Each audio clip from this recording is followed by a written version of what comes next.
In later years, Beatrice Davis, Eve Langley's editor, described Eve as a very strange and fascinating creature.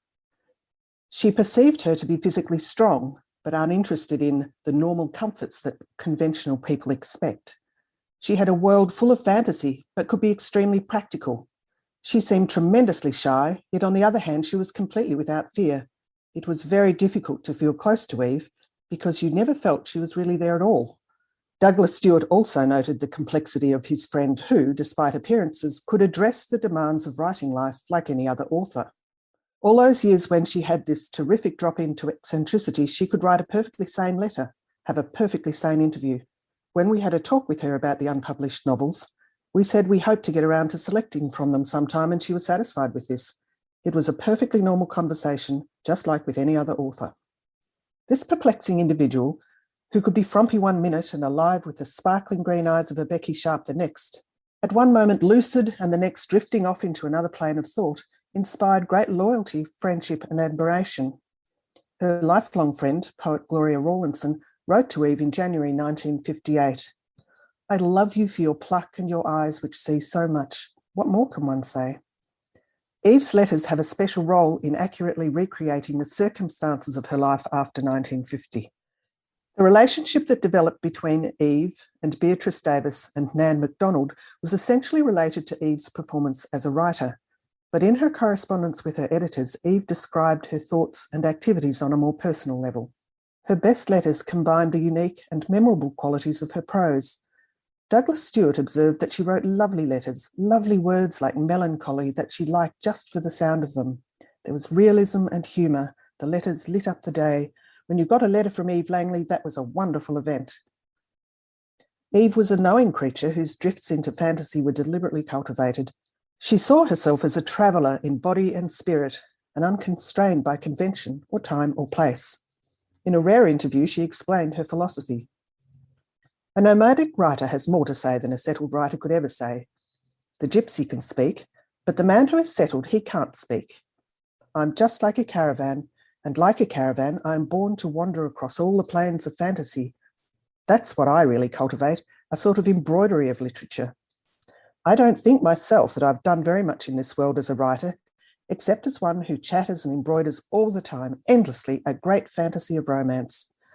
I just like to stroll across the plains of the imagination, and I just don't care. When I'm tired of the gods, I like to go up amongst the barbarians." Welcome to the Good Reading Magazine podcast.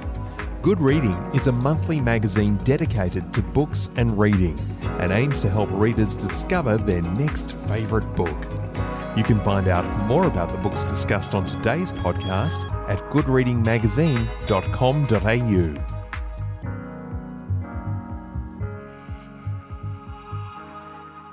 Hello and welcome to the Good Reading Podcast. My name's Greg Dobbs. Today I'm talking with Helen Vines about her book, Eve Langley and the Pea Pickers, a new biography of Australian author Eve Langley. For more than a decade, Helen has been trawling the archive to accomplish what many have regarded as impossible, separating the facts from the fiction of Eve Langley's life.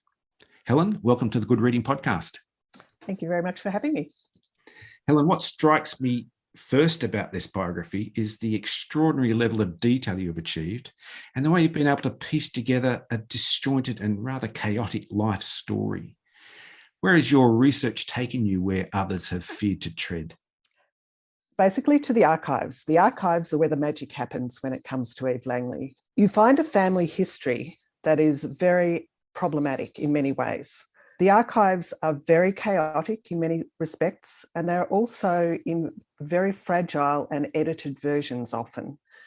The documents that Eve collected over the years were vast and often were copies of journals and letters that she had written, and I suspect her sister and her mother had written to her, that were intended to be used as a basis for her writing. So in the early 1930s, we have a letter that says, "We are keeping your letters so you will have them to refer to." However, while clearly Eve did refer to these letters and base much of her writing on these letters and journals, she then went on to destroy them after she had rewritten them in a version presumably that she was more comfortable with. And these were separate to her manuscripts.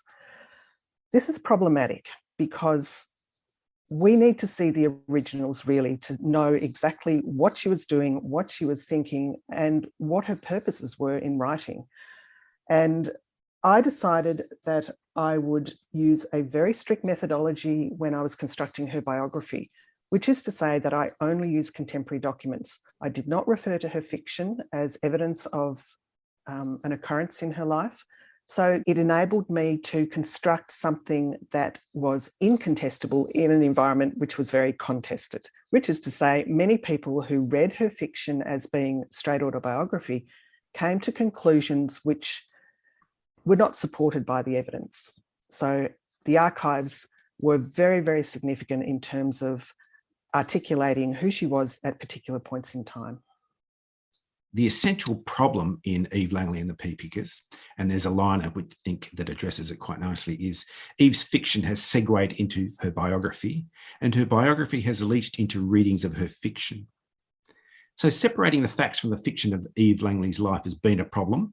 What is it about Eve Langley's work and life that has made this so difficult? A very interesting part of Eve's life, as it is reflected in her fiction, is the way she constructs herself, because it makes her as a person, as separate from her as an author, to appear very, very peculiar and without any real explanation. So you don't get a sense of what the psychology is underpinning her writing. And often her writing is very problematic because she writes about things that, as one reader from Angus and Robertson said, people thought was more fit for the psychiatrist's couch than for reading by the general public. Now, this is an interesting comment from my point of view, because if we treat Eve's fiction as something separate to her life, then such a comment should not be relevant, in my view. But if you mesh it all together, she looks very strange. So people who have not really thought through the chronology of her life, for example, but simply approached her through her fiction, have come up with very interesting interpretations of who she was as a person. To separate those two things out, you really have to develop that chronology, and that has not been done before. And you'll then have to read the fiction simply as fiction, even if, as we know, it is essentially autobiographical fiction. But autobiographical fiction is not autobiography. And all of the people who've written about Eve, they know this, but because they didn't have the factual basis for separating the life and the fiction, it was almost easier to read the fiction as the life. But this is not sustainable in my view. You have to know what happened in her life, when and why, and how that played out, in her future. And that was critical for me in going right back through the archives. And I have to tell you, it was very, very difficult to do this. Not only, of course, anyone who's looked at old letters knows that the handwriting can be very, very difficult to read, but also the way she wrote. She used tiny script. She wrote on both sides of the paper. Sometimes you couldn't tell who she was writing to. You couldn't tell who was writing to her because she cut the bits off the letters. So she, in fact, manipulated the archives. And this is what made it so difficult to try and establish that chronology. But having done so, I think that this situates her in a much more relatable position. You can see the cause and effect in her life. You can see that when things became incredibly difficult, as they did after she had children, you can see how that would have ended up in a mental asylum. But if you don't know that, then this random woman appears to have just landed in a mental asylum after publishing a very important book. What does that mean? People have said she's schizophrenic. I have seen no evidence of that. Nobody's had access that I'm aware of to her psychiatric records. So we actually don't know anything about her. There's this veil of secrecy regarding her family matters and her family history. What did you discover in the archive that might throw some light on that? It became very clear to me that there were undercurrents within this family, the Langley family, that were hinted at in her fiction, but she never addressed outside the fiction. However, there was a particular fragment of letter that I read and reread over several years that suddenly made sense to me. I realised that Eve's mother, Mia, was writing to Eve to tell her about her sister June's pregnancy. For some reason, this was considered an enormous secret that could not be shared amongst Mia's family back in Gippsland. And she says, "You know how very secret we are." And this to me began a reevaluation of what I had been looking at. Not only was the letter fragment itself very attenuated, which in itself reinforced the idea of secrecy, but the question was why? Why would you need to cover up a pregnancy? The sister June had been married for 2.5 years or thereabouts. There was no reason for this to be a secret, and yet secrecy started to emerge as a theme that was there to cover many of the odd references that were apparent in the Pea Pickers and all of the subsequent fiction. So when Pea Pickers was released, it was actually received very well by both critics and the public. Miles Franklin wrote about it. The clique is gushing over the Pea Pickers, and there was even some speculation that Miles Franklin herself might have written the book. So what was it about the Pea Pickers that resonated so powerfully with Australians? I think it broke with conventions, which is to say the language was very poetic and yet very precise. It was offering a new way of looking at the landscape and the people who worked within the landscape. Someone referred to it as being sketched with the mind of an artist. This was quite unique in the sense that at the time, people had a sense of what our landscape looked like, but she brought something completely new to it, which was sort of almost a sensory response on every level to what she was seeing and what she was experiencing. That was one thing. Another thing was the heroine, who was obviously the narrator, Steve Hart. Now, Steve Hart was named after a member of the Ned Kelly gang who was known to dress as a woman. So you had a narrator who was a woman who identified herself by a man's name, and the name of the man was a man who dressed as a woman. So this was a very curious development in the history of heroines in Australian fiction. And people kept coming back to this very interesting character who formed the core of the Pea Pickers and White Toupee and the subsequent fiction. The Pea Pickers was based on the real life experiences of Eve and her sister June. It tells the story of two young women who dress as men and go and work as itinerant labourers in Victoria and New South Wales. Their antics intrigue and challenge wherever they went. So while the narrator, Steve, is named after a member of the Ned Kelly gang, her sister Blue is identified early in the novel as actually her real life sister June. So there are two very different characters here. Blue is actually named after a night cart man. So he is heard stumbling around in the dark, changing the toilet. So this immediately sets up a very interesting dynamic between these two sisters. And this plays out throughout the fiction. Eve comes to associate her sister with their father and becomes very ambivalent in how she actually feels about her. In the end, there's a situation where they have to part because Eve feels so strongly that she cannot grow up with her sister, who is always dragging her back to the past. But there were behaviours, there were antics in the Pea Pickers that really fascinated people. She was very funny. She and her sister were described as rampaging through the Pea Pickers. They saw themselves as being separate and different from others around them. They played tricks on people, extreme behaviours to survive in a world which was dominated by men and migrant labourers and people who were completely perplexed by them dressing as men, but also as women. So they had clothing that was masculine in a sense, in that they were wearing trousers and overalls, but they also wore scarves and they wore tight little belts that clinched in their waists. So this was not a narrator who could be pinned down. She was very extreme in her emotions. She didn't hold back when she was feeling a sense of despair. She was desperate. And when she was feeling excited and energized, she was flying. So there were many things about this book that really jumped off the page. And I felt that myself as well when I first picked it up. If we can now talk about white topaz, what are the similarities and differences to Pea Pickers? Is there a sense of development from Pea Pickers to white topaz? Well, yes and no. In the Pea Pickers, you find that the relationship between the sisters evolves to a point where they feel they have to separate. And in white topaz, Eve or Steve, the character Steve, is actually on her own without the sister June. And without June, the momentum of the story slows. You don't have the same opportunities to interact with other characters within the book. You don't have the same opportunity to engage in the sort of pranks that occurred when June was there. And at the end of the book, Steve goes back to blue, and in that sense, it doesn't really progress. She spends time on her own.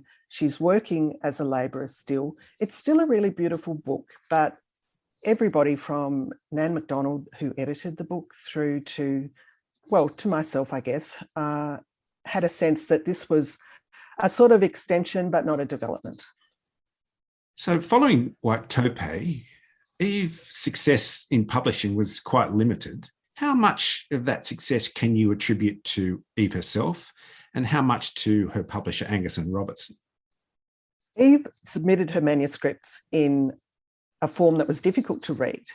They were very closely typed, they were on pink paper, and they were problematic even as physical objects. They also were repetitive. They had not been edited. They were confined to a particular length, which was 400 pages. They dealt with subject matter that the publishers struggled with. In that sense, Eve was a bit self-destructive in terms of how she was going to proceed as an author. Having said that, it was recognised that there was a lot of her ingenuity in these manuscripts, and the editors were very sympathetic to this, and they were interested in perhaps combining some of the subsequent books into a smaller volume. The idea that Eve was hard to edit came about because she reacted so strongly to the rejection of Wild Australia, which was her third submitted novel. And after that rejection, she actually changed her name to Oscar Wilde. So there was a sense that things had destabilised, and it was felt that perhaps she wouldn't agree to having her manuscripts reduced in size or edited to exclude some of the material, particularly the material relating to the Oscar Wilde theme. On the other hand, Angus and Robertson gradually revisited its focus. So those literary pieces that had provided such wonderful examples of Australian literature began to be seen as almost a boutique part of the industry. And Eve's manuscripts required a lot of work. There just wasn't the time and the energy, although Beatrice Davis and Nan MacDonald would very happily have done that. Then the publishing house was broken up, and history tells the story of what happened to Angus and Robertson. It is no more. So having said all that, what are the prospects for publishing Eve Langley's unpublished works into the future? That's a good question. Eve's unpublished manuscripts were edited into a book that's called Wild Eve by Lucy Frost. I don't know what opportunities there are to, it would be very much dependent on the family, I guess, what they would like to do with it. Certainly a common theme from her editors were they were not publishable as they were. And that, of course, is absolutely true. Eve was not particularly disciplined in the way that she wrote. She was reluctant to revisit her work and edit it. And I go into that a little bit in the final chapter of my book called The Invisible Cloak of Childhood. But certainly the Pea Pickers, I think, will always have a place in Australian literature because it is a fascinating piece of work and everybody should request it and read it. Helen, thanks so much for joining me on the Good Reading Magazine podcast. It's been an absolute pleasure, Greg. I've been talking to Helen Vines about her book, Eve Langley and the Pea Pickers, a new biography of Australian author Eve Langley. It's published by Monash University and it's available at goodreadingmagazine.com.au and all good bookstores. My name's Greg Dobbs and thanks for listening.